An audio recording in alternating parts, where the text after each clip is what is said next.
This is Ptolus.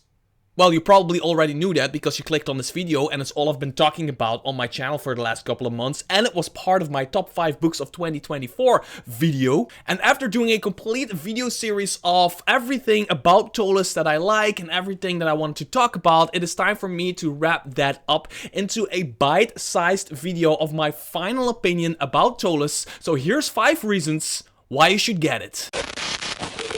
Hi there fellow roleplayers and game masters, my name is Mr. Tarask, and today I want to do my final verdict video on Ptolus, which I've been doing a video series about on my channel for a while now, talking about different points of the book that I really like, and I want to wrap that all up in a video where I go over 5 reasons why I think Ptolus is an absolute must-buy if you're looking for a great campaign setting for either 5th edition or the Cypher System. And at the end of the video, there's also going to be a bonus point that I want to make, so make sure to check that out. Now, before I talk about those 5 points, I want to talk about the elephant in the room, and that is the price point of this book. When you go to the link in the description below, you'll see that this book will set you back $150 US, which initially can seem like quite a lot. I had a lot of people in my comment section telling me like, hey man, I really want to get this book, but it's much too expensive to my liking.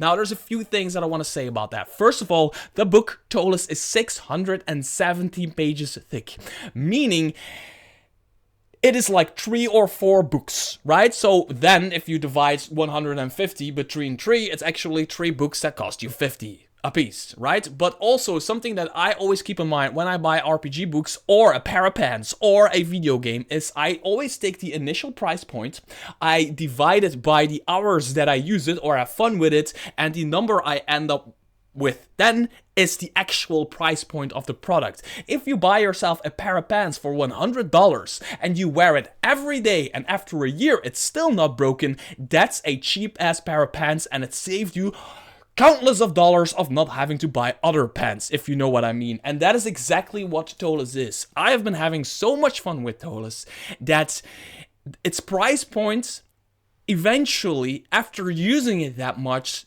is just much lower than some books that only cost a quarter of this.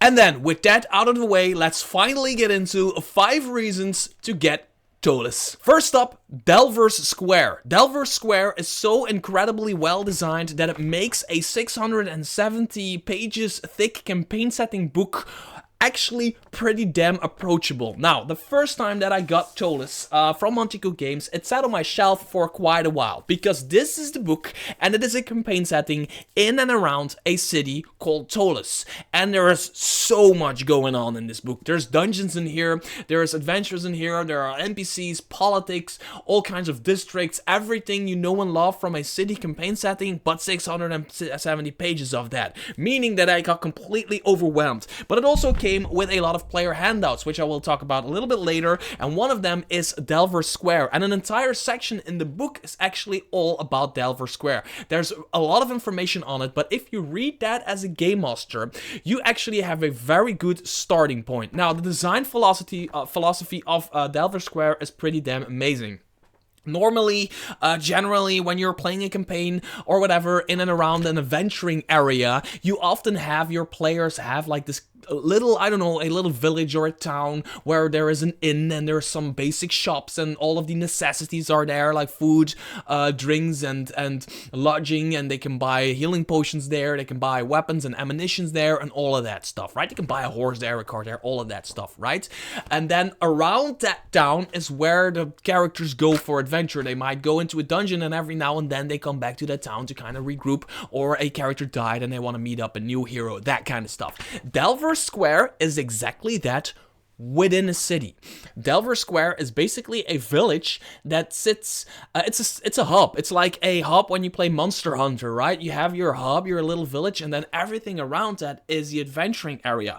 In Ptolus, the only difference with other campaign settings is that the adventuring area is the big concrete jungle that is Ptolus. So there is this enormous city that can be quite overwhelming, but you can introduce your characters through that city with Delver Square. And Delver Square has a weapons shop, it has a, I don't know, potions shop, it has a expensive inn, it has a very cheap inn, it has a chapel, a watch house, there's an oddities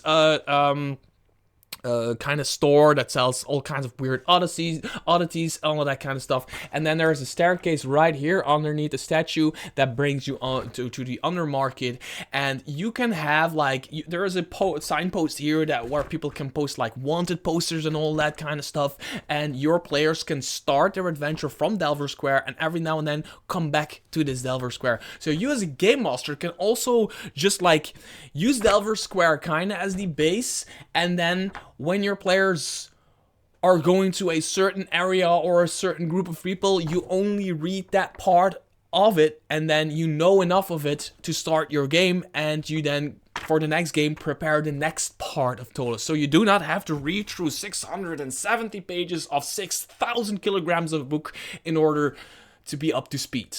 And that brings me to point number 2, which is this, the big brown envelope that comes with it. It's not just a big brown envelope. Inside this big brown envelope is a shit ton of player handouts and other stuff. It is absolutely crazy. So you get yourself Delver Square, you get all of that, everything you need to know from Delver Square. I'm just gonna summarize really quickly. You get some dungeon maps, you get a map of the city, you get wanted posters with like gold reward of 5,000 gold pieces for his capture, blah blah blah. You got proclamation that if you see red folk, you need to kill red folk. There is for the Ghostly Minstrel, which is the inn of the Delver Square, you get like menus, you get random encounter generators, like quick access information about like the people, important people from Ptolus, major deities, the major species, minor species, NPC species, travel times in the city, other proclamation and wanted poster kind of stuff. There is prizes for the outfitters that are in Delver Square. There's a big ginormous fold out map. There's a map of the area around it. There's more like small maps of different places that the players might go when they are out adventuring, because there are adventures in the book, which I will be talking about in a bit.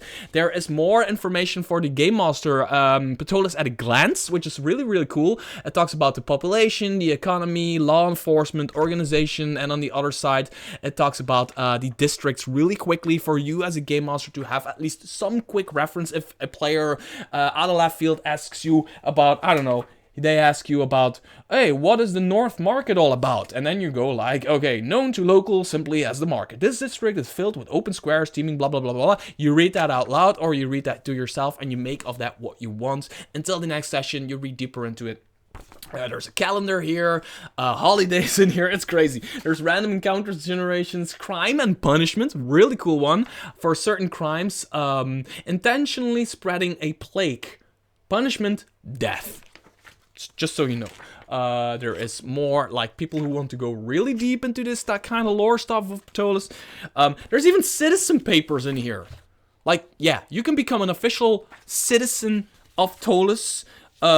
Events, a D100 or whatever table for like random events that happen in the city. There's even postcards in here. So if you have the kinds of players that like handouts, or you have those players who really like to dig deeper into like lore and everything about the city they're playing in, this is absolutely crazy. And on top of that, if you buy the book, it comes with like download links or whatever for like pages upon pages. Think there's like more than 300 pages of even more stuff for you to get. Point number 3. Starting adventures. Yes, this thing has starting adventures, and it is something that I really miss in today's campaign settings. A lot of campaign settings have a lot of writing about those campaign settings, and they might have campaign IDs or adventure IDs or hooks or whatever built into those texts.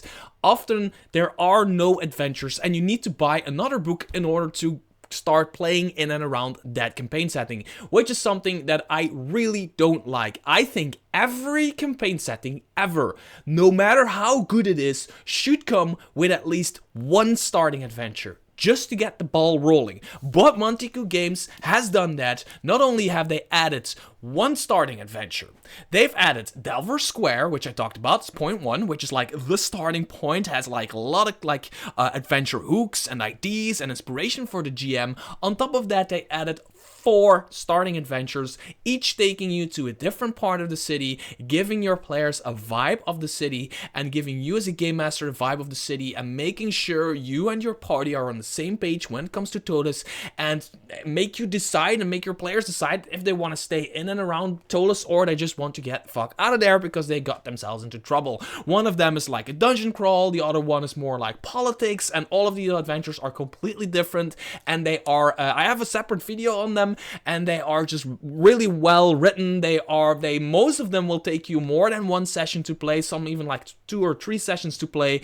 Compatible with 5th edition, compatible with the Cypher System, and that's something that is often overlooked when people look at campaign settings. For me, a campaign setting book is only complete if there's starting adventures. Point number 4.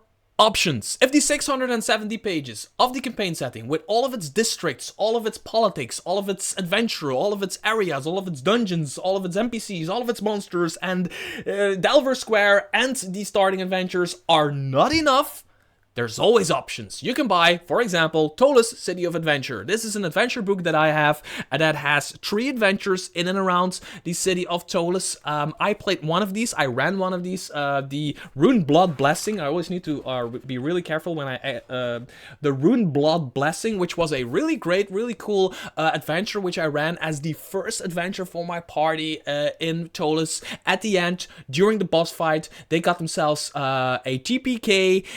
They were really mad at me for that TPK because they said it was super unbalanced, which it wasn't. But anyway, it was a really good, a really cool adventure. We had a lot of fun with that. So I just wanted to say that even then, what you can also do is not buy the big book. Do not buy the big book. If you're like, I want to get like an idea of Ptolus, but I don't want to spend $150 on a book, you can always buy this one, because this has information about the city written into the adventures. It has like a part of the city, like an introductory piece about the city, but like the adventures themselves give the idea and the vibe of the city. So it's a great way to start out. Now, if you then after that decide to play in and around Ptolus, you need to buy the big book. So you have yourself 2 books. So it's actually in the long run more expensive, but it can always be like an idea for you to pick one of these up instead of the big book immediately. And then last, but certainly not least, the point that I always make about this book is its sheer amount of content. Now, I know a lot of content doesn't necessarily mean a product is good. I mean, there's movies that take like 3.5 hours and absolutely suck major ass, and there's movies that take only 1 hour to watch and are really, really good. I know that. What Ptolus is one of those quantity equals quality products. And that I don't really know why it is that way, but when I read this, and I read a lot in this book, there's like hours of reading that I've already put into this, I almost never stumble across a section where I think like, yeah, no, this wasn't necessarily, that was just like fluff I didn't need to know or I wasn't interested in. And that's something I have with almost all other campaign settings. And I don't mean like other campaign settings have a lot of that fluff kind of thing going on. It's just always happens every now and then that I notice that there's like a bunch of like writing that feels more like filler than necessarily there needs to be, right? Also, oftentimes campaign settings are like only a third or a quarter as thick as this thing, and most of that, like a lot of big parts of that, are art. Now, this book also has a lot of art, but the art is much smaller and scattered across the book, which means there's like a ton of writing going on here. And everything is super well interconnected. I have yet to find something that doesn't make sense. I don't know who proofread this thing, but everything is absolutely waterproof. Everything is connected to everything.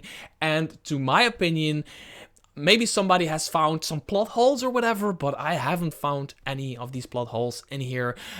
So it is a sheer amount of content for your dollar. that is just absolutely unprecedented. It is crazy. It is super well written. There's almost no fluff in here, and you can have a lifetime's worth of fun, of RPGing fun with your friends from this one masterpiece. And then the bonus point that I want to make, that you waited for the entire video for, is a urban campaign setting, a complete enormous city for you to play in and around, pairs absolutely brilliantly with my upcoming Kickstarter, the Quintessential Guide to Urban Encounters. Yes, we are launching on February 18, and this is a shameless plug. We're launching on February 18. We have a Kickstarter for the Quintessential Guide to Urban Encounters, which is the follow-up to the Quintessential Guide to Monster Encounters, and this time we want to do all kinds of crazy urban encounters in one book. We want to have micro encounters, which are just like pick up and play. We want to have those full encounters that we had in the previous book. We want to have a completely fleshed out city. And you can place all of these encounters and these micro encounters and all of the tips and tricks and NPCs and locations that are in here into your urban campaign. So you could also place them into, for example, I don't know, Ptolus. So that's the end of my video series of Ptolus. I might revisit this book once in a while on my channel. I will probably talk about it here and there when I talk about urban campaign settings or urban adventures or whatever. I will continue to play in and around Ptolus. I absolutely love it, but yeah, I don't want to like keep talking about this for a year on end. So that was my final verdict. There's much I haven't talked about when it comes to this book. And that's just because there's too much to talk about when it comes to this book. But you need to figure that out for yourself if and when you pick it up. And until next video, bye-bye.